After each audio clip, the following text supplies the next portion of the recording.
Is bottled water healthier than tap water in your estimation? No. Well, hold on 2 seconds, Joe. I was asking Stephanie, and then I'll go back to you. I'm sorry. Okay. Go ahead. Okay. Because I'd good, like to hear good. your input on that. Very Not good, always. very good. And sometimes, and the major problem is we don't know.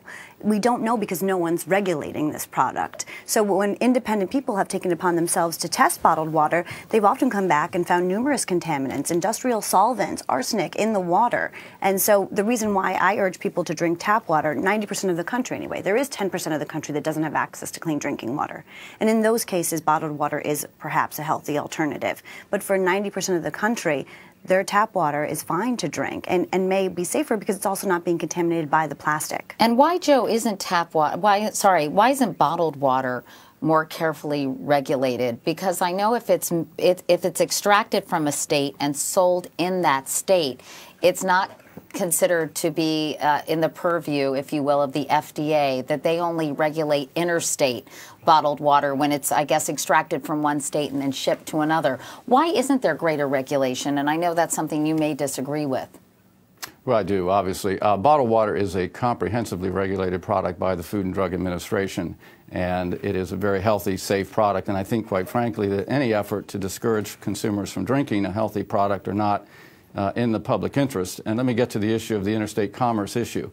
It is true that FDA regulates interstate commerce. However, under numerous case law developments, basically any bottled water or any food product, by the way, in the United States that has any component part of it that comes from another state. For instance, if a bottled water, if the bottle, if the cap, if the label, if the ink, any of the component parts of that bottle come outside the state, come from outside the state, then FDA does have jurisdiction of it. It is considered to be an interstate commerce.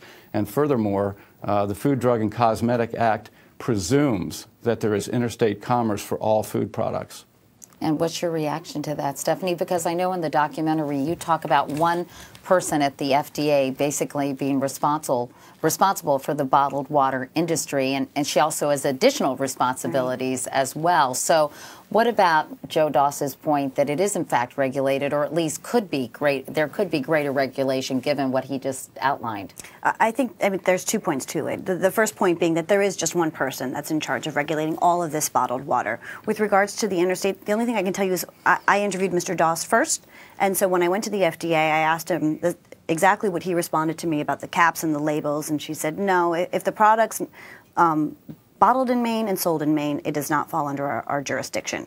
So even, let's say he was right, though, and the FDA woman was mistaken this day, there's still this one person that's in charge of all the bottled water, and when we're drinking 80 million gallons of water a day, how can one person who has other responsibilities as well possibly manage that much water?